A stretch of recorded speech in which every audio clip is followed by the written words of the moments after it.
pretty thing. Here's my credit card, and love to make a wish list and never buy anything on it. Hello, welcome back to my channel. Thank you so much for being here. That was super sweet of you. Oh my goodness, we're in a different part of my apartment today. You just keep seeing more and more of it. It's the reason you keep coming back. You're like, ooh, what corner of Giovanna's studio apartment will we see today?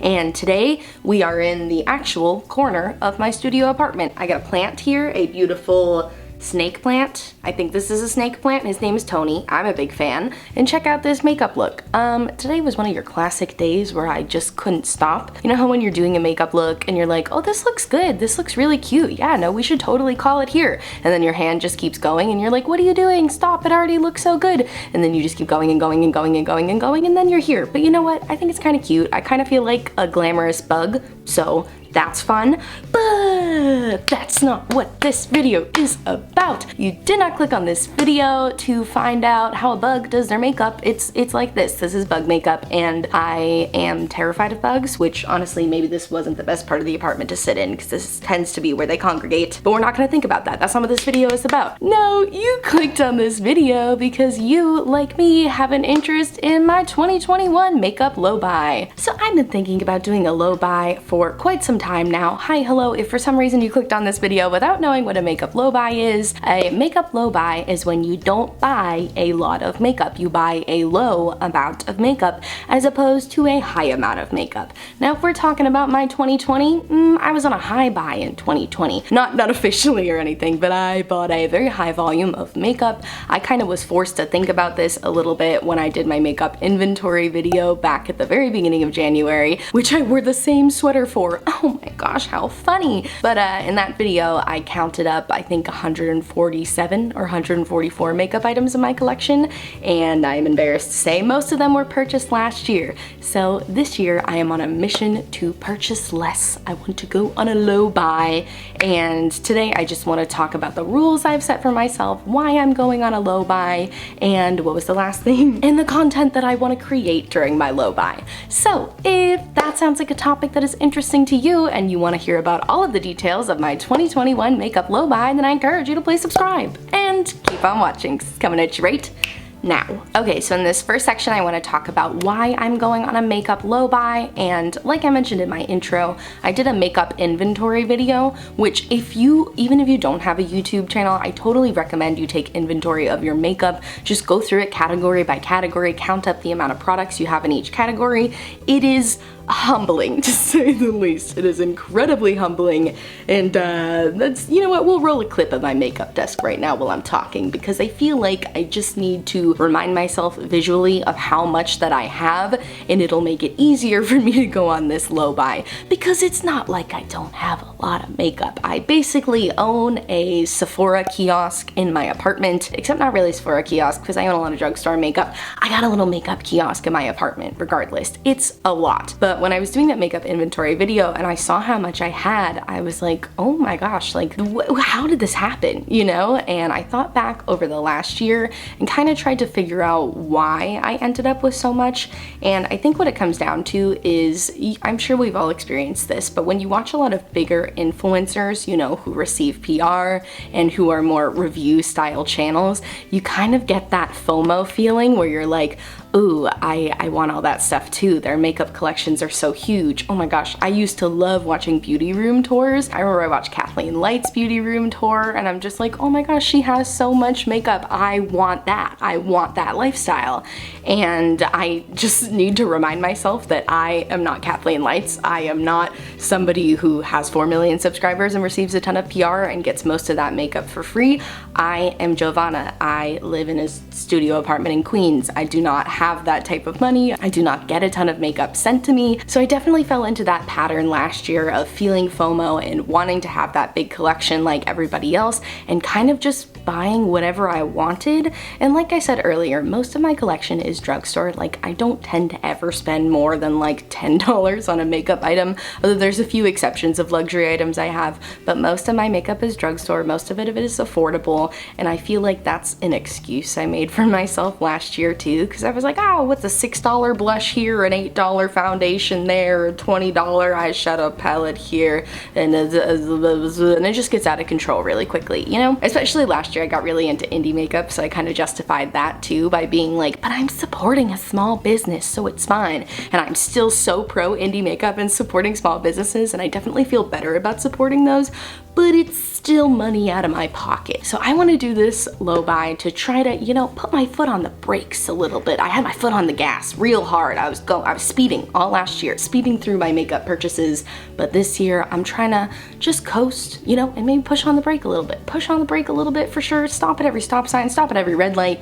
And yeah, I hope that was a good analogy for you. But yeah, this year I just really want to shake the feeling that I need to buy every new makeup release, because I really don't need to buy every new makeup release. And I think anti-hauls have helped me a lot. Once I started doing anti-hauls last year, it was really helpful to me to make that sort of content and be like, okay, a lot of this is just repetitive, a lot of this is overpriced, a lot of this is not actually stuff that I need.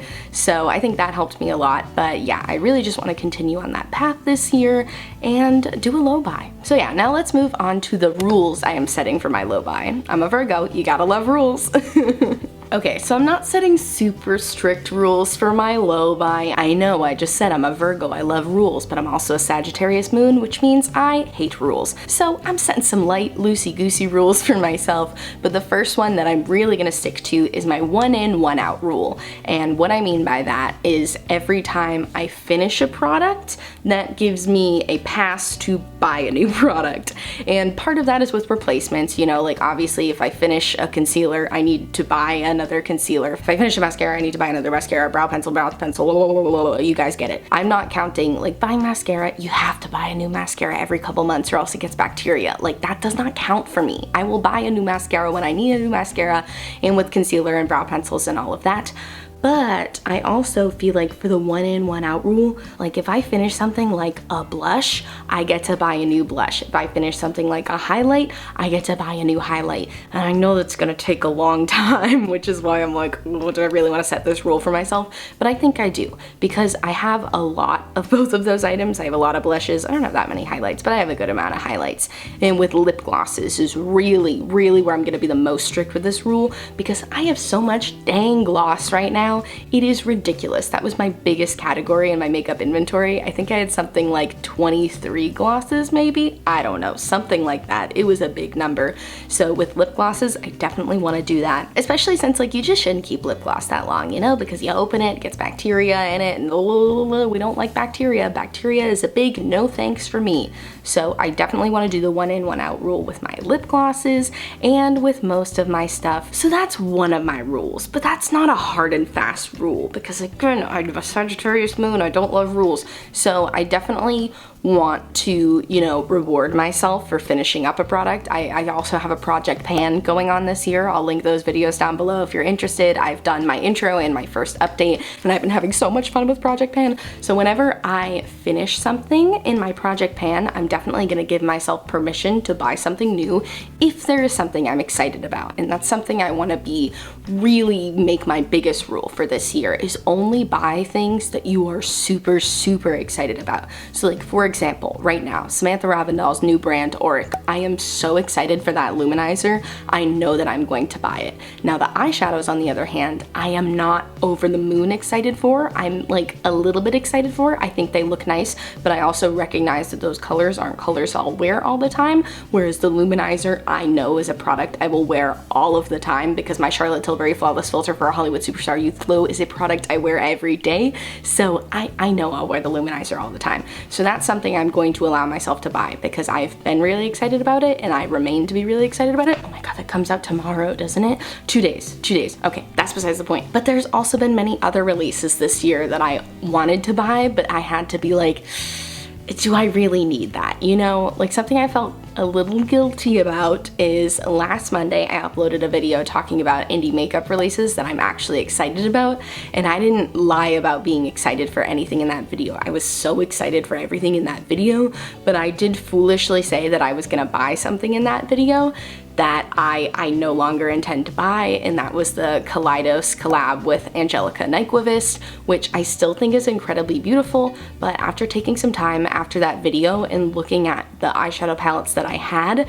I realized I had most of those shades already.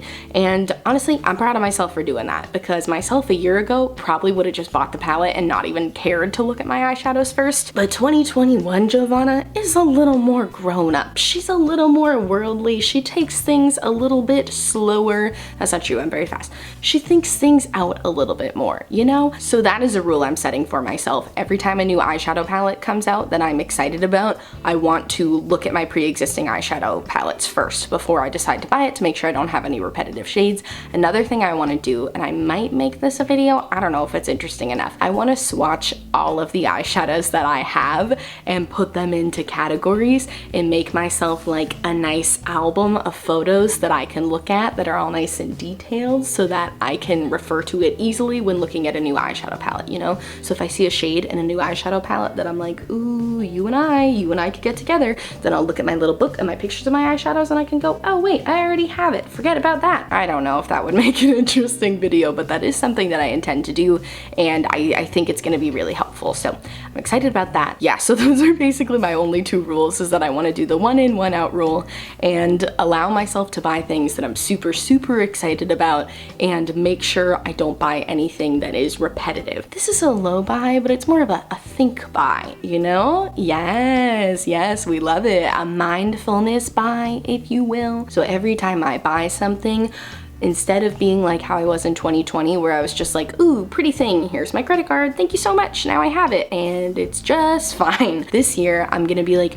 ooh, pretty thing, wait a second, do you really need that pretty thing? Look at my eyeshadows that I already have. Look at my collection, what I already have. No, I don't need it, and I've done a good job. Yeah, I think that's good on the rules section. I will wrap this up now, and now we will move on to the type of content I intend to create through my low buy. So one of the reasons I put off talking about being on a low buy for this long, I mean, it's January 25th and I've kind of been on a low buy all year. I've bought 2 products so far this year. I bought a setting spray to replace a setting spray that I finished, and I bought a white eyeliner pencil. So that is it. One's from e.l.f., one's from NYX. I've spent under $10 this year on makeup, so that's great for me. But one of the reasons I put off talking about it for so long is because I feel like there's this stigma of YouTubers that they constantly have to be trying new things and reviewing new things, and I kind of touched on that earlier, where I talked about seeing these bigger channels like Kathleen Lights, like name any other person, I can't think of any other big YouTubers,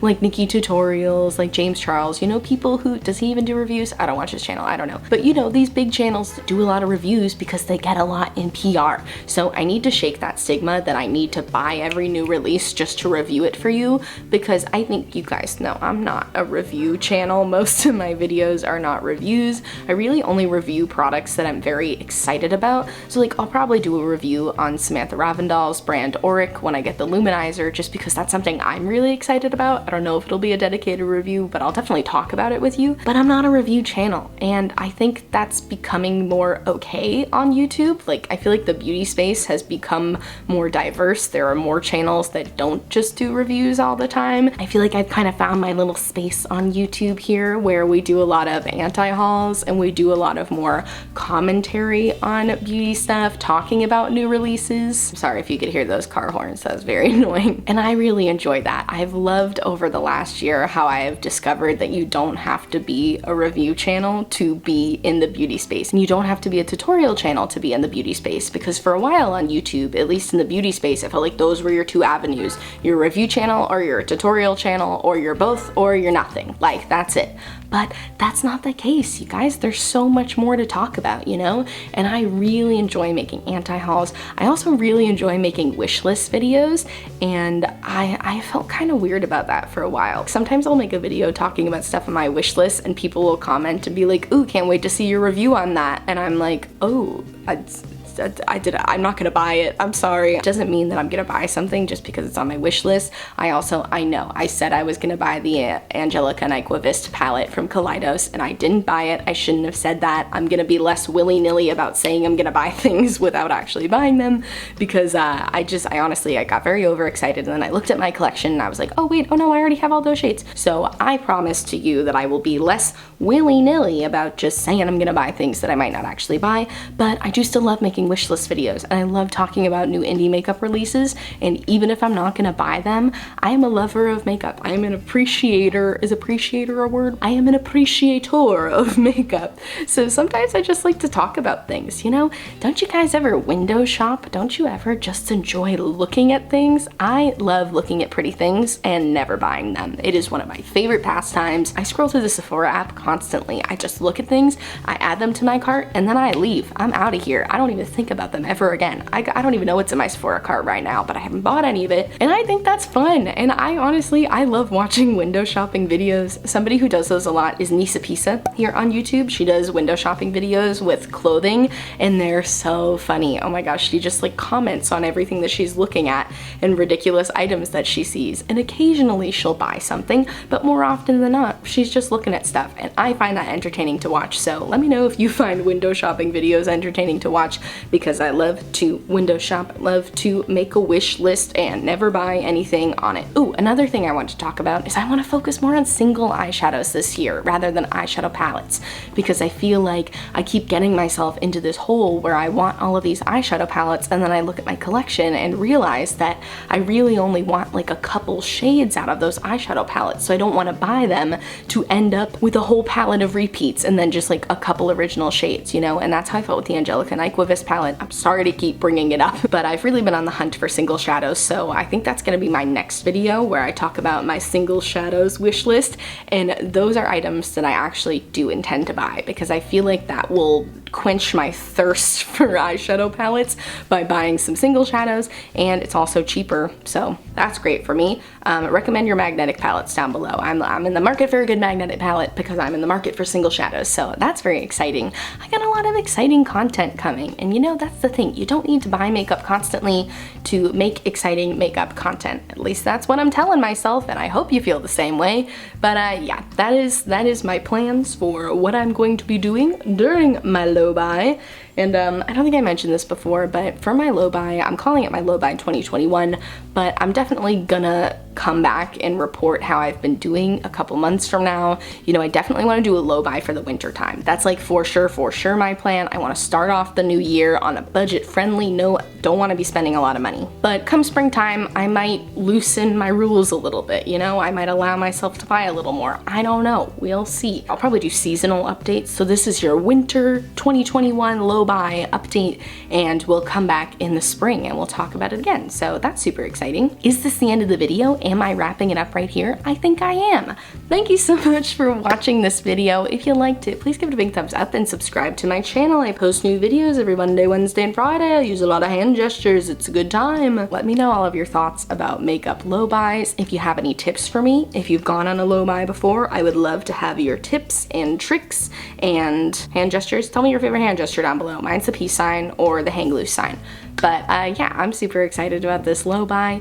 I'm excited to report my progress, and hopefully I continue to not buy that many things, because I'm doing a really good job so far. Thank you guys so much for watching. Check out my description box for all of the products on my face today in case you're interested. Also in my description box, I have a bunch of Black Lives Matter resources. I have petitions to sign, places to donate, and ways to help protesters, and those resources are always available in my description boxes for you. I thank you so much for watching, and I'll see you in my next video. Bye! Alright, bye.